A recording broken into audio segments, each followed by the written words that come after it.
আসসালামু আলাইকুম সুপ্রিয় শিক্ষার্থীরা, কেমন আছো তোমরা সবাই? আশা করছি আল্লাহর রহমতে যে যেখানে আছো সুস্থ আছো এবং নিরাপদেই আছো। অষ্টম শ্রেণীর বিজ্ঞান ক্লাসে তোমাদের সবাইকে স্বাগতম। আজকে আমরা চতুর্থ অধ্যায়ের বীজের গঠন ও অঙ্কুরোদ্গম সম্পর্কে জানব। ইতিমধ্যে আমরা এই অধ্যায়ের 3টি ক্লাস করে ফেলেছি। উদ্ভিদের বংশবৃদ্ধিতে কি কি প্রয়োজন বা কি কি দরকার এ পর্যন্ত সব কিছুই মোটামুটি আমরা জেনে ফেলেছি। এখন উদ্ভিদের বংশবৃদ্ধির ক্ষেত্রে বীজ একটি খুবই গুরুত্বপূর্ণ ভূমিকা পালন করে থাকে, যেটা ছাড়া উদ্ভিদের বংশবৃদ্ধি সম্ভব না বা তার অঙ্কুরোদ্গম সম্ভব না। আজকে আমরা সেই বীজের গঠন এবং বীজের অঙ্কুরোদ্গম সম্পর্কে আলোচনা করব। তাহলে বীজের গঠন সম্বন্ধে দেখি। প্রথমে আমরা একটি উদাহরণের মাধ্যমে দেখি। উদাহরণটা কি? প্রথমে আমরা একটা ফিল্টার পেপার নিই এবং ফিল্টার পেপারটিকে ভিজিয়ে নিই এবং ভিজিয়ে নিয়ে তাতে কিছু ভেজানো ছোলা দিয়ে দিই। সেই ভেজানো ছোলা সহ ফিল্টার পেপারটি একটি বাটির মধ্যে রেখে দিই এবং ঢেকে, অবশ্যই সেটা আমরা কি করব, 3-4 দিনের জন্য ঢেকে রেখে দেব। তারপরে আমরা দেখব কি এগুলো থেকে অঙ্কুর বের হবে। এই যে বীজের যে সূচালো অংশটা দেখতে পাচ্ছ এখানে, এই অংশের কাছে একটি ছিদ্র আছে।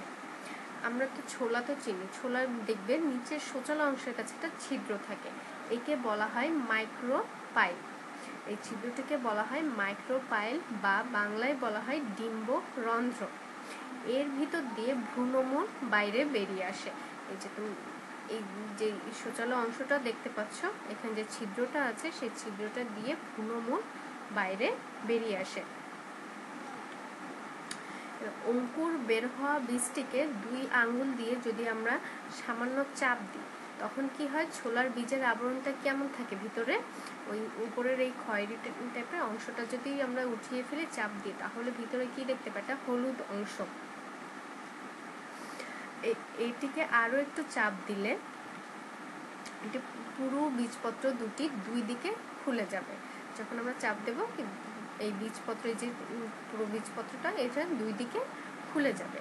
এই দুটো যেখানে লেগে আছে সেখানে সাদা রঙের একটি লম্বা অঙ্গ দেখা যাবে। এই নিচের দিকের অংশকে ভ্রূণমূল বলা হয় এবং উপরের অংশকে বলা হয় ভ্রূণকাণ্ড। ভ্রূণকাণ্ডের নিচের অংশকে আবার বলা হয় বীজপত্রাধিক বা এপিকোটাইল।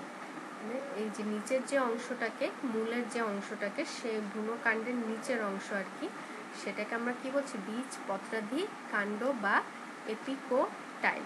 ও ভ্রূণমূলের উপরের অংশ যেটা এই যে এখানে চিহ্নিত তীর চিহ্ন দিয়ে যে দেখানো রয়েছে, সেটা ভ্রূণমূলের উপরের অংশকে বীজপত্রাকাণ্ড বা হাইপোকোটাইল বলে। এটাকে কি বলছে, বীজপত্রাকাণ্ড বা হাইপোকোটাইল। আবার ভ্রূণমূল, ভ্রূণকাণ্ড ও বীজপত্রকে একত্রে ভ্রূণ বলে এবং বাইরের যে আবরণটা থাকে সেটাকে আমরা বলছি, ছোলার যে বাইরের আবরণটা থাকে বা যে কোনো বীজের যে বাইরের আবরণটা থাকে সেটাকে বলা হয় বীজত্বক। এই বীজত্বক আবার 2 স্তর বিশিষ্ট। যেমন এটার বাইরের অংশকে বলা হয় টেস্টা। এই বীজপত্রের যে বাইরের অংশটা থাকে সেটাকে বলা হয় টেস্টা এবং ভিতরের যে অংশটা থাকে সেটাকে বলা হয় টেগমেন। বাইরের অংশটাকে আমরা কি বলছি, টেস্টা, এবং ভিতরের অংশকে বলা হচ্ছে টেগমেন। মোটামুটি এই গেল বীজের গঠন। এবার আসি আমরা অঙ্কুরোদ্গম। অঙ্কুরোদ্গম কি?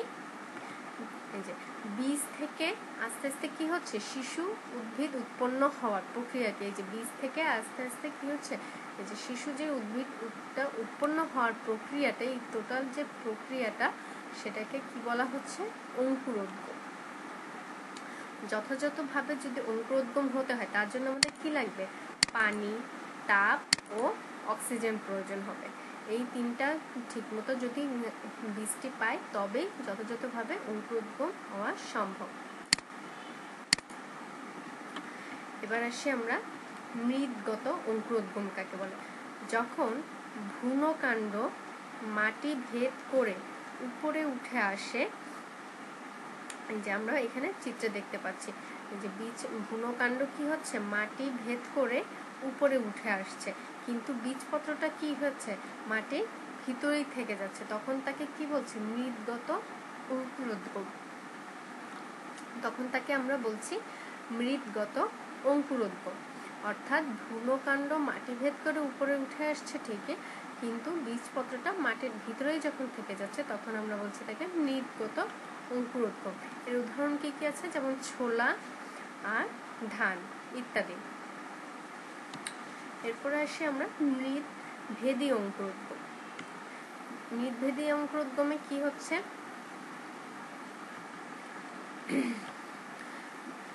যে বীজপত্র সহ ভ্রূণমুকুলটি কি হচ্ছে, মাটি ভেদ করে উপরে উঠে আসে, তখন তাকে এখানে কি বীজপত্র সহ, আর আগেরটাই কি হচ্ছিল, শুধু ভ্রূণকাণ্ড বের হয়ে আসছিল কিন্তু বীজপত্র মাটিতেই থেকে যাচ্ছিল মৃৎগততে। কিন্তু মৃৎভেদীতে কি হচ্ছে, বীজপত্র ভ্রূণমুকুলের সাথে মাটি ভেদ করে উপরে উঠে আসছে, তাকে কি বলা হচ্ছে, মৃৎভেদী অঙ্কুরোদ্গম। এর উদাহরণগুলো কি কি, কুমড়ো, বেরি, তেঁতুল ইত্যাদি। এগুলো হচ্ছে মৃৎভেদী অঙ্কুরোদ্গম। এবার আসি আমরা একটি উদাহরণ দেখি। ছোলা বীজের অঙ্কুরোদ্গম সম্পর্কে আমরা একটু জানি। এই ছোলা বীজের ক্ষেত্রে মৃৎগত অঙ্কুরোদ্গম হয়ে থাকে।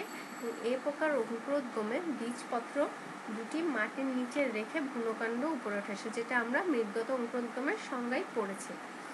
আর বীজপত্রাদি কাণ্ডের অতিরিক্ত বৃদ্ধি এটার কারণ। ছোলা বীজ একটি কি অসস্যল দ্বিবীজপত্রী উদ্ভিদ। মাটিতে ছোলা বীজ, আমরা মাটিতে কি করলাম, কিছু ছোলা বীজ দিয়ে দিলাম। এই ছোলা বীজ দিয়ে তারপরে কি পরিমিত পানি, তাপ ও বায়ুর ব্যবস্থা করলে 2-3 দিনের মধ্যে কি হবে, বীজ হতে অঙ্কুর বের হবে এবং এগুলো কি হবে, মাটির উপরে উঠে আসবে। এই যে এভাবে আস্তে আস্তে কি হবে, মাটির উপরে উঠে আসবে। পানি পেয়ে বীজটি প্রথম ফুলে ওঠে। যে প্রথমে কি হয়, এরকম ফুলে ওঠে এবং ডিম্ব রন্ধ্রের ভিতরে দিয়ে, যেটা হচ্ছে ওই যে ওই ছিদ্র যেটা থাকে ছোলার ওই ছিদ্র দিয়ে ভ্রূণমূলগুলো বেরিয়ে আসে। এটি ধীরে ধীরে কি হয়, প্রধান মূলে পরিণত হয়।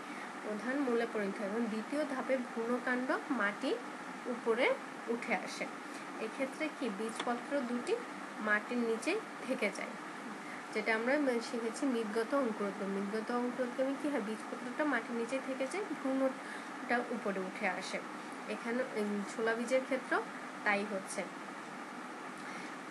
প্রাথমিক অবস্থায় ভ্রূণ তার খাদ্য বীজপত্র থেকেই পেয়ে থাকে। এই গেল মোটামুটি ছোলা বীজের অঙ্কুরোদ্গম। মানে একটা ছোলা বীজের অঙ্কুরোদ্গমের মাধ্যমে আমরা এটা বুঝতে পারতেছি যে কিভাবে একটা বীজের অঙ্কুরোদ্গম হয়ে থাকে। শুধুমাত্র এটা ছোলার ক্ষেত্রেই না, এটা যে কোনো বীজের ক্ষেত্রেই ঠিক এই একইভাবেই অঙ্কুরোদ্গমটি হয়ে থাকে। তো মোটামুটি আমরা আজকে বীজের গঠন এবং অঙ্কুরোদ্গম সম্পর্কে একটা ভালো ধারণা নিলাম। তো আমাদের আজকে এই অধ্যায়ের শেষ ক্লাস ছিল। তো এই অধ্যায়ের 4টা ক্লাসে মোটামুটি আমরা এই অধ্যায়ের যতগুলো গুরুত্বপূর্ণ প্রশ্ন ছিল সেগুলো সবই পড়ে ফেলেছি। আশা করছি তোমরা বাসায় এগুলো খুব ভালোভাবে পড়েছো এবং আজকের ক্লাসটাও তোমরা এই প্রশ্নটা খুব ভালোভাবে পড়বে। এগুলো তোমাদের সৃজনশীল প্রশ্ন, সংক্ষিপ্ত প্রশ্ন, সব ধরনের প্রশ্নের জন্যই খুবই গুরুত্বপূর্ণ একটি অধ্যায়। তো তোমরা খুব ভালোভাবে এই অধ্যায়টি পড়বে এবং সেই পর্যন্ত তোমরা সবাই ভালো থাকো, সাবধানে থাকো এবং সুস্থ থাকো। আল্লাহ হাফেজ।